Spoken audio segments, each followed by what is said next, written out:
With 3 runes now in my possession, their power humming at my fingertips and their secrets whispering in my mind, I felt the weight of destiny pressing ever heavier on my shoulders. Each rune pulsed with a different energy, one cool and steady, another wild and crackling, the third deep and resonant, reminding me that the path ahead would demand every ounce of my resolve. My growing band of companions, Lyra, the wind mage whose eyes sparkled with the promise of the storm, and Kale, the earth shaper whose steady presence anchored us, set our sights on the most dangerous and unpredictable of the elemental islands, the infamous Storm Ring. The journey there was grueling, the wind howling around us as we traversed jagged cliffs and treacherous mountain passes, the air thick with the scent of rain and ozone. The Storm Ring was a place of legend, perpetually racked by a monstrous superstorm. The sky above churned with endless black clouds, each one split by jagged forks of lightning that danced and roared, turning night into a flickering electric day. The very air vibrated with tension, and the ocean below was a seething cauldron of waves and foam, as if the world itself was at war. The people of the Storm Ring were renowned for their brilliance and innovation, their city a marvel of metal and glass rising defiantly against the elements. But now, with their king vanished, they lived in constant fear, paranoid, leaderless, and suspicious of outsiders. Every face we passed was etched with worry, every alleyway watched by wary eyes. As our vessel approached the battered coastline, we expected a challenge, perhaps a test of worth. Instead, we were greeted by a sudden violent attack. The sky erupted with blinding flashes, and the sea boiled beneath us as lightning struck dangerously close, the air filled with the deafening roar of thunder. Advanced lightning cannons, their barrels crackling with the raw energy of the storm, fired relentlessly at us. The ship shuddered under the barrage, wood splintering and metal groaning. We had no choice but to make a desperate, bone-jarring landing on the rain-slick rocks, the world spinning as we scrambled for cover. Amid the chaos, we discovered the island was in the grip of a rebellion. Tension simmered in every shadowed alley and storm-lashed rooftop. Groups of rebels moved like shadows through the city, their faces hidden by hoods and masks, their eyes burning with anger and fear.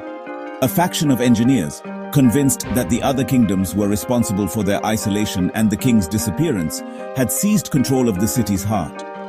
They transformed it into a fortress of steel and storm, barricading themselves behind walls bristling with weaponry and humming with electric menace. Their technology was formidable: electric barriers, automated defenses, and a citadel that seemed to pulse with the storm's fury, making it nearly impenetrable. The fortress loomed above the city, its spires crowned with lightning rods that drew the storm's power into its very core. But the greatest shock awaited me in the fortress's shadowy depths. The rebellion was not the work of desperate citizens alone. It was being orchestrated by none other than King Steve himself, long thought lost to the storm. His presence was a thunderclap, shattering every assumption we held. The Lightning King had not been a victim, but a conspirator, his eyes burning with ambition and betrayal as thunder echoed through his throne room. He stood tall, his cloak billowing in the electric wind, the storm outside raging in sympathy with his fury. Consumed by jealousy of Mahavir's power and influence, Steve had made a secret pact with a shadowy otherworldly entity, trading loyalty for forbidden strength. In a hidden cavern, lit only by the flicker of unnatural lightning, he sealed his fate with a handshake that echoed with doom. It was Steve who had aided the entity in draining King Mahavir's light, and who had stolen the core bangle, hoping to wield its unimaginable power for himself. He crept through the storm, hands trembling as he claimed the artifact, his heart pounding with both hope and dread. In a confrontation alive with the crackle of lightning and the sting of betrayal, Steve revealed the full extent of his treachery.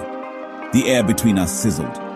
Every word he spoke laced with regret and venom, the storm outside mirroring the turmoil within. He confessed that the core bangle's power had overwhelmed him, its energy surging beyond his control, burning through his ambitions. The artifact glowed with a furious light, arcs of energy lashing out as Steve struggled in vain to master it. The bangle had rejected him, shattering in a blinding flash and unleashing the shadow beast Umbreth, a creature of pure darkness and storm. The beast's form twisted and writhed, its eyes like voids, its roar drowning out even the thunder. In desperation, Steve turned to forbidden shadow magic, performing a ritual to create a being who could wield the bangle's power, a clone, crafted in my image but twisted by darkness. The ritual was a nightmare of swirling shadows and crackling energy, the air thick with the scent of ozone and fear. This doppelganger, named Nox, was a reflection of my potential stripped of all compassion, a living weapon forged for Steve's ambitions. His eyes were cold, his movements precise, every gesture a mockery of my own. Nox was the linchpin in Steve's plan to reunite the Bangle's fragments and rule over a new, darker Nadaka. The fortress erupted into chaos as a fierce battle began, lightning arcing overhead and the clang of metal echoing through the storm. Steve, now wielding the raw, chaotic power of the superstorm itself, became a living conduit for the island's fury, his attacks relentless and wild. He summoned bolts of lightning with a gesture, the ground trembling beneath his feet as the storm answered his call. He unleashed devastating bolts of lightning, while his rebel engineers swarmed around us, trying to capture or destroy us in the chaos. The air was thick with the smell of ozone and the screams of battle, every moment a fight for survival. Lyra, her hair whipping in the gale, called upon the winds to redirect the deadly lightning strikes, turning the storm's wrath back on our enemies. Her magic danced through the air, weaving currents of wind that bent the very elements to her will. Kale, with unyielding resolve, raised shields of solid rock, blocking energy blasts and protecting our group from the worst of the onslaught. His strength was a bulwark against the chaos, his presence a steady anchor in the storm. Drawing on my deepening connection to the elements, I faced Steve directly, our powers clashing in a duel that lit the sky with elemental fury. Lightning and earth, wind and shadow, all collided in a spectacle of raw power and will. In the end, it was Steve's own unchecked ambition that proved his undoing. He reached too far, and the storm turned on him, his own power spiraling out of control as he screamed in defiance and despair. A massive feedback loop surged through his machinery, trapping him in a cage of his own lightning, his power now his prison. The light flickered and danced around him, a warning to all who would seek to master forces beyond their understanding. In the aftermath, as the storm finally began to subside, I found the lightning rune glowing among the ruins, a symbol of both victory and warning. Its light was cold and clear, a reminder of the cost of power and the dangers that still lay ahead. Yet the taste of triumph was bitter, for the revelation of Nox's existence cast a long, ominous shadow over our journey. The storm had passed, but its echoes would haunt us still, to be